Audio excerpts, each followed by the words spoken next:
There's a kid, probably around 10 years old, riding his bike through a neighborhood in 1974. No helmet, no phone, no adult watching from a window. He's been gone for 6 hours. Nobody sent a search party, nobody called the police. His mom knew he'd be home before the streetlights came on. That kid is in his 50s or 60s now, and there is something fundamentally different about how his brain is wired compared to almost everyone born after him. Not better, not worse, different in ways that still show up every single day in how he handles stress, how he processes pain, how he asks for help, and more importantly, how he doesn't. Stay with me here, because this goes deeper than nostalgia, a lot deeper. Look, most people think the 1970s childhood story is just about freedom, about riding bikes and staying out late and not having screens. That's the surface version, the version people tell at dinner parties that gets a few nods and a laugh. But the real story, the psychological story, is about what happens to a brain that grows up without a safety net, what it builds inside itself when there's no one coming to fix it, and what that costs 50 years later when that same brain is sitting in a doctor's office or watching a marriage fall apart or trying to figure out why it can't just let someone else help for once. That's what we're getting into today. Let's start with the parents, because he can't understand the 1970s kid without understanding who raised him. Most of those parents came of age during or right after World War II. Real scarcity, real fear. Adults who watched things fall apart and had to hold themselves together anyway. Those parents didn't go to therapy. They didn't journal. They didn't process their feelings out loud at the dinner table. They just kept moving. And here's the thing, they passed that down. Not through lectures, not through parenting books, through the simple daily act of showing their kids what an adult looked like under pressure. Quiet, functional, still standing. A kid doesn't hear that lesson. He absorbs it. It gets encoded. And by the time he's old enough to even think about it, it's already part of how he operates. It's not a choice anymore. It's just who he is. Now, and this is the part nobody talks about, that encoding doesn't stop working when the kid grows up. It's still running in a 55-year-old man who just got a rough medical diagnosis and tells his wife, "I'm fine, don't worry about it." Still running in a 60-year-old woman who's been holding a dying friendship together alone for 3 years without once saying how exhausted she is. Still running in the guy who gets laid off, updates his resume that weekend, and when someone asks how he's doing, says, "I'm good, handling it." You know what I'm talking about. Don't pretend you don't. That's not strength in the pure sense. That's a survival program that was written in childhood and never got updated. Here's where it gets interesting. Psychologists who study resilience, real resilience, not the Instagram kind, have consistently found that people who developed competence through unmediated experience, meaning they actually dealt with consequences without an adult buffering everything, they build something specific, a deep, almost unconscious trust that they can figure things out. Not arrogance, not bravado, something quieter than that. More like a baseline assumption that problems are solvable if you just stay in them long enough. That's what unsupervised childhood builds. Not because it was fun, because it was real. You fell off the bike and nobody carried you home. You figured out how to get home. And the next time something went wrong, your brain already had a reference point. I've handled something hard before. I can handle this. That loop, repeated hundreds of times over a childhood, becomes a psychological foundation. And that foundation is still load-bearing in people's 50s and 60s right now. I want you to think about someone specific here. Maybe it's you. Maybe it's your father. Maybe it's someone you work with. They're in their late 50s. They're dealing with something genuinely difficult.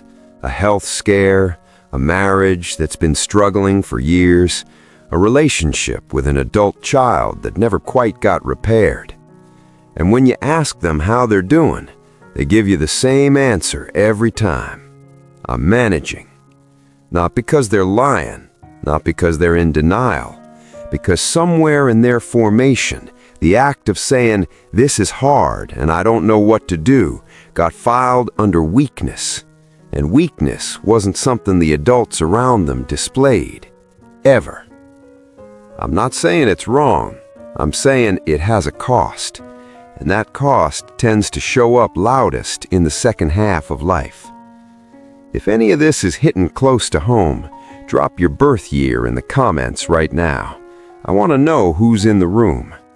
And if you're not subscribed yet, do it now.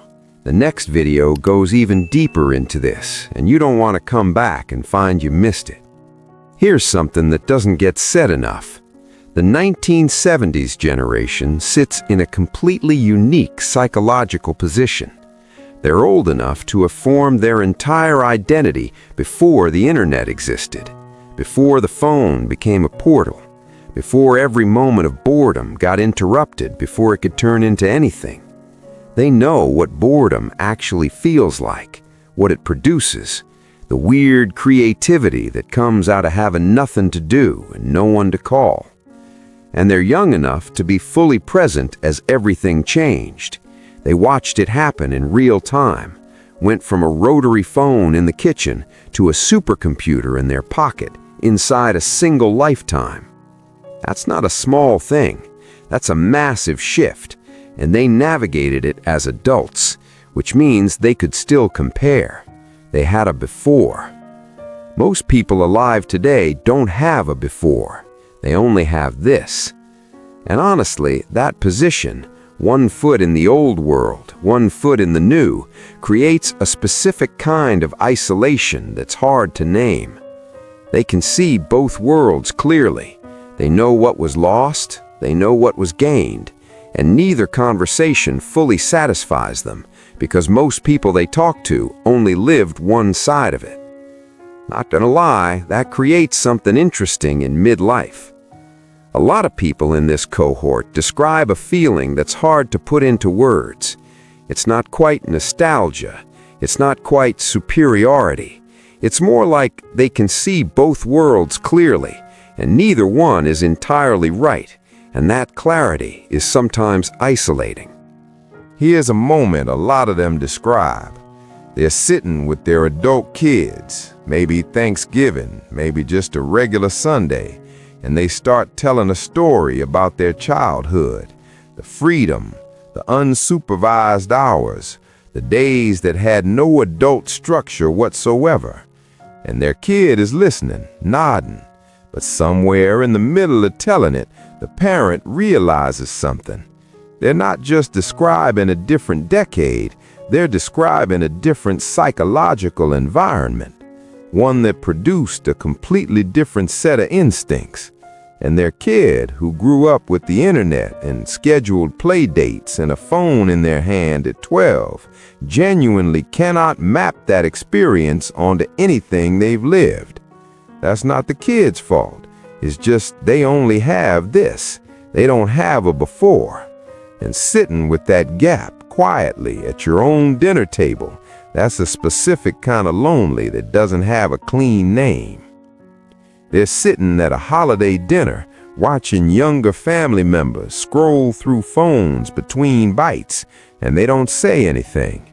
Not because they don't notice, because they've learned that saying something doesn't actually change it. And that's a specific kind of tired that only comes after a certain number of years. I've seen how that plays out.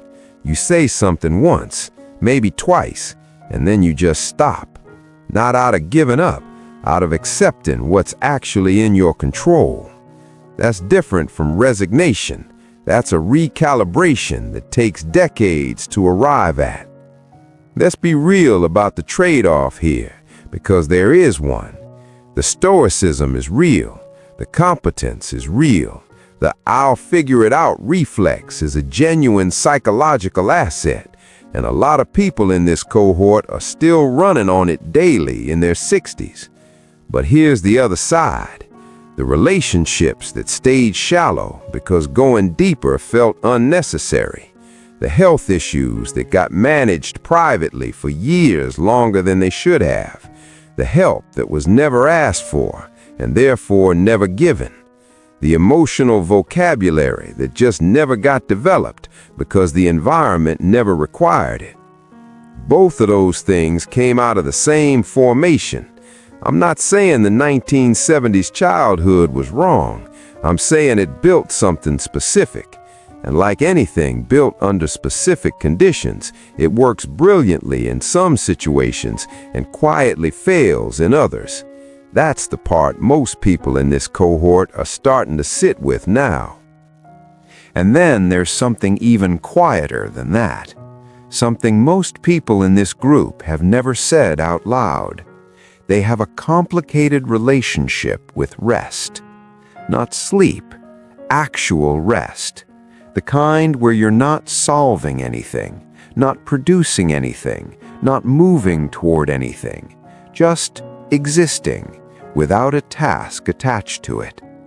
That capacity doesn't develop easily when your whole formation was built on movement and self-sufficiency, when stillness as a kid just meant you were about to find something to do, when the adults around you were always doing something, when sitting still felt like falling behind. So now, at 55 or 60, when the world finally slows down enough to allow for it, they don't quite know what to do with it. The quiet feels unfamiliar. Sometimes it feels like failure. That's the thing about formation. You don't choose it, and you don't fully see it until it's already shaped 50 years of your life. You wake up one day and you're 60 years old, and you realize the thing that got you here, the self-sufficiency, the stoicism, the backbone, is also the thing that made certain parts of your life harder than they needed to be. Not because you were broken, because you were built for a world that no longer exists, using tools that were handed to you before you were old enough to choose them. And you can see it now. That's different from regret. That's just finally being able to read the blueprint. Most people don't get there until it's already cost them something.